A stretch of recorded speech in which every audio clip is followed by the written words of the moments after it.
नमस्कार, स्वागत है आप सभी का अपने YouTube चैनल बिहेवियर एजुकेशन उपकार की क्लास में। चर्चा परिचर्चा करने वाले हैं हिंदी साहित्य और व्याकरण से 20 अति महत्वपूर्ण प्रश्नों के बारे में।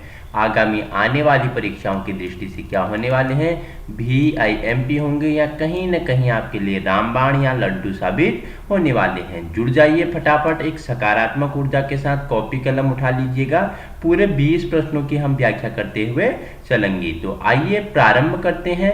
प्रश्न नंबर पहला है आपके लिए, संविधान सभा में हिंदी को राजभाषा बनाने का निर्णय कब लिया गया। बहुत ही इंपॉर्टेंट है, 5 स्टार लगाते हुए जाना है। ठीक है, पूछ रहा है संविधान सभा में हिंदी को राजभाषा बनाने का निर्णय कब लिया गया है। 4 ऑप्शन आपको दिए गए हैं। ऑप्शन ए है 26 जनवरी 1950 को, ऑप्शन बी है 14 सितंबर 1950 को, ऑप्शन सी है 14 सितंबर 1949 को, ऑप्शन डी है 15 अगस्त 1947 को। तो बता दो मुझे, संविधान सभा में हिंदी को राजभाषा बनाने का निर्णय कब लिया गया। तो इसका आंसर किसके साथ चले जाएगा, ऑप्शन सी के साथ आपका क्या चले जाएगा, आंसर चले जाएगा 14 सितंबर 1949 को हिंदी को राजभाषा बनाने का निर्णय लिया गया है। आइए थोड़ी व्याख्यात्मक रूप में चर्चा कर लेते हैं, इसका संवैधानिक दृष्टिकोण देख लेते हैं। ठीक है, तो भारतीय संविधान की अनुसूची 8, कितनी, भारतीय संविधान की अनुसूची 8 में क्या कहा गया है। देखो, हिंदी का वर्णन है, हिंदी का वर्णन मिलता है जहां पे कितनी भाषाओं का, जहां पे 22 भाषाओं का वर्णन है। ठीक है, अनुसूची 8 में 22 भाषाओं का वर्णन है, जिसमें एक भाषा हिंदी है।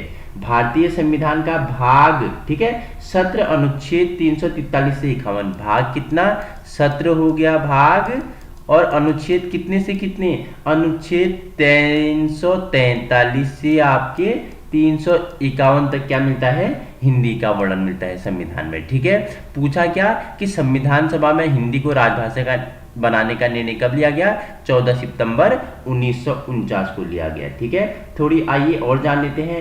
अनुच्छेद 343 में हिंदी में राजभाषा का दर्जा प्राप्त हुआ। देखो, अनुच्छेद 343 में क्या है, हिंदी को राजभाषा का क्या दर्जा प्राप्त हुआ।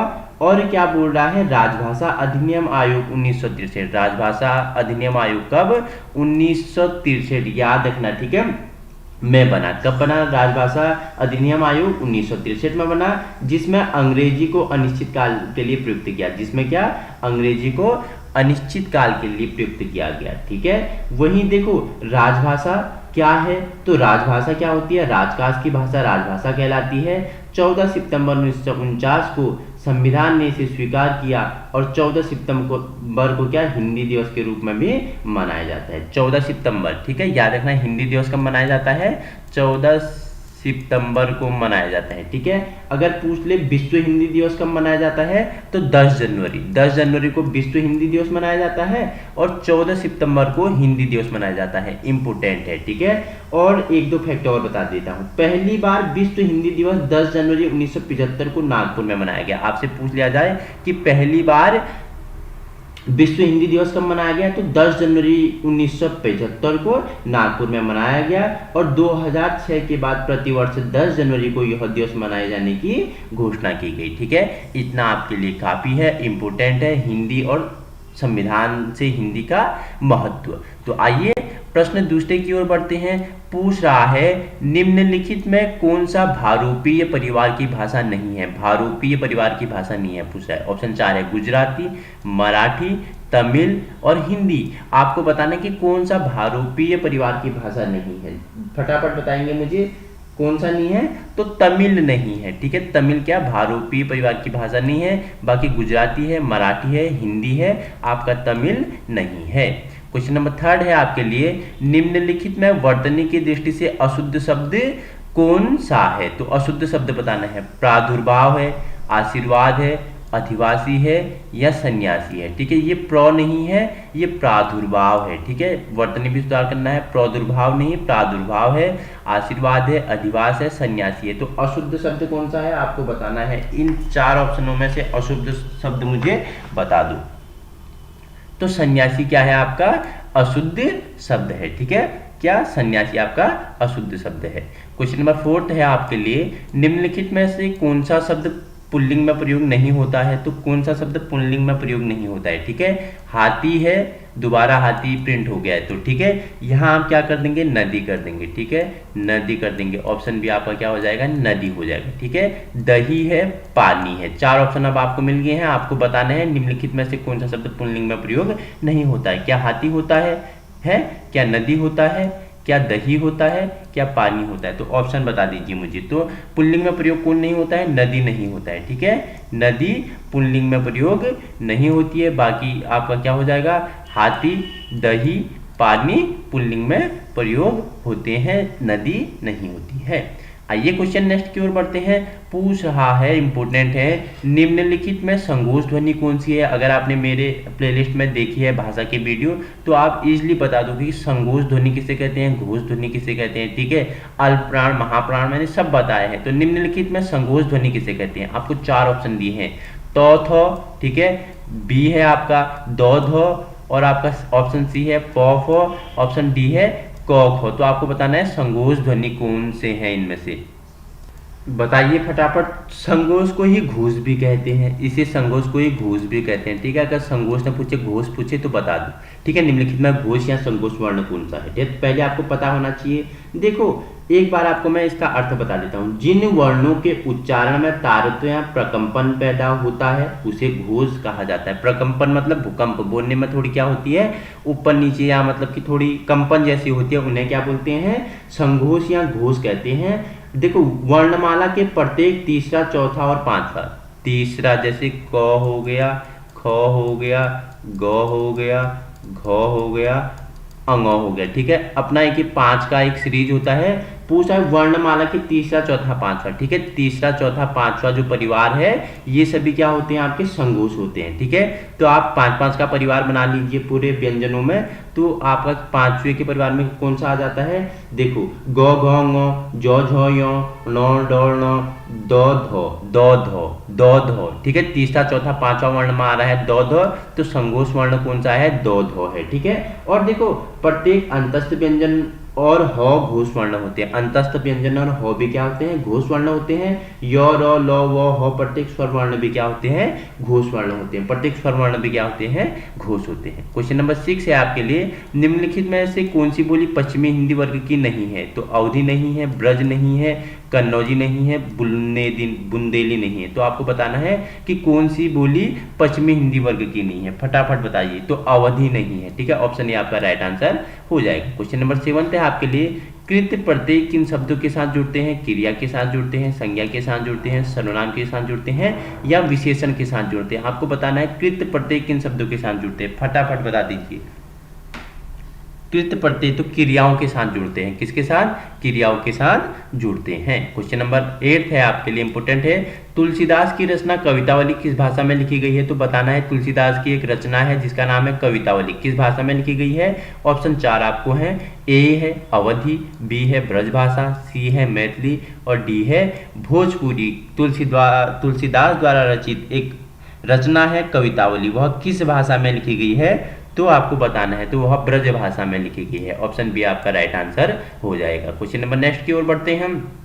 9th है, वे अविकारी शब्द जो वाक्यों, वाक्यांशों अथवा एकाधिक शब्दों को जोड़ते हैं क्या कहलाते हैं? ठीक है, संबंधवाचक कहलाते हैं, विस्मयादि बोधक कहलाते हैं, क्रिया विशेषण शब्द कहलाते हैं, समुच्चय बोधक कहलाते हैं। तो बताइए वो अविकारी शब्द जो वाक्यों, वाक्यांशों अथवा एकाधिक शब्दों को जोड़ते हैं वो क्या कहलाते हैं? समुच्चय बोधक शब्द कहलाते हैं। ऑप्शन डी आपका राइट आंसर हो जाएगा। क्वेश्चन नंबर 10 है आपके लिए, निम्नलिखित में अभिज्ञ का विलोम है। अभिज्ञ का विलोम क्या होगा बता दीजिए फटाफट। ऑप्शन ए है अल्पज्ञ, ऑप्शन बी है सर्वज्ञ, ऑप्शन सी है अनभिज्ञ, और ऑप्शन डी है विज्ञ। तो बता दीजिए मुझे अभिज्ञ का विलोम क्या होगा? तो अभिज्ञ का विलोम क्या होगा?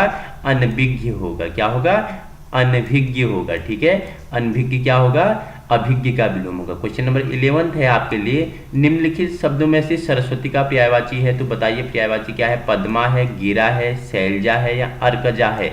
तो सरस्वती का पर्यायवाची आपको बताना है, जल्दी बता दीजिए। तो कौन सा है? सरस्वती का पर्यायवाची गिरा। ठीक है, ऑप्शन बी आपका राइट आंसर हो जाएगा। क्वेश्चन नंबर 12 है आपके लिए, परमेश्वर शब्द में समास है तो कौन सा समास है? तत्पुरुष समास, अव्ययी भाव समास, द्विगु समास या कर्मधारय समास? तो परमेश्वर शब्द में समास बता दीजिए, बहुत ही इंपॉर्टेंट है। तो परमेश्वर में ऑप्शन डी आपका राइट आंसर हो जाएगा, कर्मधारय। नेक्स्ट है आपके लिए 13वां, राजनीति अब एक व्यवसाय बन गई है जो अनैतिकता के बल पे चलती है, यह किस प्रकार का वाक्य है? ठीक है, राजनीतिक अब एक क्या बन गया है? व्यवसाय बन गया है जो अनैतिकता के बल पे चलता है, यह किस प्रकार का वाक्य है? सरल वाक्य है, संयुक्त वाक्य है, मिश्र वाक्य है या इनमें से कोई नहीं? 4 ऑप्शन से आपको आंसर बताना है कि राजनीतिक क्या अब एक व्यवसाय बन गया है जो अनैतिकता के बल पे चलता है, कौन सा वाक्य है? तो आंसर आपका किसके साथ चले जाइएगा? तो यह एक मिश्र वाक्य है। क्या है? मिश्र वाक्य है, ऑप्शन सी आपका राइट आंसर हो जाएगा। क्वेश्चन नंबर आपके लिए 14 है, प्रयुक्तकार में संधि है। ठीक है, प्रयुक्तकार में संधि है तो कौन सा है? यण संधि है, गुण संधि है, अयादि संधि है या वृद्धि संधि है? ऑप्शन बताइए फटाफट, 4 ऑप्शन है आपके लिए। तो यण संधि है, ठीक है, यण संधि है, ऑप्शन ए आपका राइट आंसर हो जाएगा। क्वेश्चन नंबर 15 है आपके लिए, निम्नलिखित में सम्मात्रिक छंद कौन से होते हैं? दोहा होता है, सोटा होता है, चौपाई होता है या बरवे होता है? सम्मात्रिक छंद पूछ रहा है, निम्नलिखित में से कौन सा है? ऑप्शन 4 आपको दिए गए हैं। तो चौपाई क्या होते हैं? सम्मात्रिक छंद होते हैं, ऑप्शन सी आपका राइट आंसर हो जाएगा। क्वेश्चन नंबर नेक्स्ट है आपके लिए 16, निम्नलिखित शब्दों में संकर शब्द है तो क्या है? प्रकाश है, कपूर है, छायादार है या पगड़ी है? संकर शब्द आपको बताना है, 4 ऑप्शन आपको दिए गए हैं। ठीक है, ऑप्शन सी आपका राइट आंसर हो जाएगा। छायादार क्या है? एक संकर शब्द है। क्वेश्चन नंबर नेक्स्ट की ओर बढ़ते हैं, आपके लिए कितना 17 नंबर का प्रश्न है। प्रश्न आपसे क्या पूछ रहा है? उसी तपस्वी से लंबे थे देवदार 2 4 खड़े, इस पंक्ति में कौन सा अलंकार है? ठीक है, पूछ रहा है उसी तपस्वी से लंबे थे देवदार 2 4 खड़े, इस पंक्ति में कौन सा अलंकार है? उपमा अलंकार है क्या? प्रतीत अलंकार है क्या? रूपक अलंकार क्या है क्या? या उत्प्रेक्षा अलंकार है? आपको 4 ऑप्शन से बताना है। उसी तपस्वी से लंबे थे देवदार 2 4 खड़े, इस पंक्ति में कौन सा अलंकार है? तो ऑप्शन बी आपका राइट हो जाएगा, प्रतीत अलंकार उपस्थित है। क्वेश्चन नंबर 18 है आपके लिए, राम की शक्ति पूजा कविता के लेखक कौन है? बहुत ही इंपॉर्टेंट है, स्टार लगा लीजिए। राम की शक्ति पूजा जो रचना है, कविता है, इसके लेखक कौन है? क्या सूर्यकांत त्रिपाठी निराला जी हैं? क्या सुमित्रानंदन पंत जी हैं? क्या महादेवी वर्मा जी हैं? क्या जयशंकर प्रसाद जी हैं? तीनों क्या? छायावाद के ब्रह्मा विष्णु महेश, चारों आपके क्या हैं? छायावादी युग के कवि हैं। सूर्यकांत त्रिपाठी निराला, सुमित्रानंदन पंत, महादेवी वर्मा, जयशंकर प्रसाद। ठीक है, किसका नाम क्या है? क्या टाइटल है? क्या रचनाएं हैं? क्या इनको प्रमुख उपाधि दी गई है? किसे किस रचना के लिए चिदम्बरा पुरस्कार किसे दिया गया था? ठीक है, किस रचना के लिए दिया गया था? सुमित्रानंदन पंत को बताया है। महादेवी वर्मा को किस रचना के लिए दिया गया था? या आधुनिक युग की मीरा किसे कहते हैं? झारखंडी कलाधर किसका नाम था? ठीक है, कुकुर मुत्ता किसकी रचना है? सब मैंने आपको कनेक्ट करते हुए हर वीडियो में बताया है। ठीक है, तो यहाँ पूछा राम की शक्ति पूजा कविता के लेखक कौन है? तो आंसर आपका किसके साथ चले जाएगा? ऑप्शन ए सूर्यकांत त्रिपाठी निराला जी की रचना है राम की शक्ति पूजा। क्वेश्चन 19 है आपके लिए, अधिकार सुख कितना मादक किंतु सारहीन है, पंक्ति प्रसाद के किस नाटक से ली गई है? ठीक है, अधिकार सुख कितना मादक है किंतु सारहीन है, तो पंक्ति प्रसाद के किस नाटक से ली गई है? क्या स्कंदगुप्त से ली गई है? क्या चंद्रगुप्त से ली गई है? क्या ध्रुवस्वामी से ली गई है? क्या अजातशत्रु से ली गई है? तो बताना है, अजातशत्रु, ध्रुवस्वामिनी, चंद्रगुप्त और स्कंदगुप्त, 4 ऑप्शन है। और क्या पूछ रहा है? अधिकार सुख कितना मादक है किंतु सारहीन है, पंक्ति के ये पंक्ति प्रसाद जी के किस नाटक से ली गई है? तो किस नाटक से ली गई है? ऑप्शन ए आपका राइट आंसर हो जाएगा, स्कंदगुप्त से ली गई है। क्वेश्चन नंबर 20 है आपके लिए, अंतिम है, निम्नलिखित में अविकारी शब्द है, नारी है, सर्दी है, परंतु है, मीठा है, तो आपको अविकारी शब्द बताना है, कौन सा है? जल्दी जल्दी बता दीजिए मुझे। परंतु क्या है? अविकारी शब्द है, ऑप्शन सी आपका राइट आंसर हो जाएगा। परंतु क्या है? निम्नलिखित में से अविकारी शब्द है। तो दोस्तों 20 प्रश्नों की हमने व्याख्या की, चर्चा परिचर्चा की, जो आपके लिए क्या होंगे? लड्डू रामबाण कहीं ना कहीं आपके लिए क्या होंगे? महत्वपूर्ण होंगे। अगर आपको इसी प्रकार की वीडियो चाहिए, आप हमारे यूट्यूब चैनल बिहेवियर एजुकेशन उपकार की क्लास को विजिट कर सकते हो। वहीं टेलीग्राम का लिंक मैं आपको डिस्क्रिप्शन में दूंगा, टेलीग्राम ज्वाइन कर सकते हो, जहां पीडीएफ एंड आपको फोटोज अवेलेबल होती है। हमारा उद्देश्य आपको व्यवहारिक शिक्षा प्रदान करना है। Thank you so much for watching.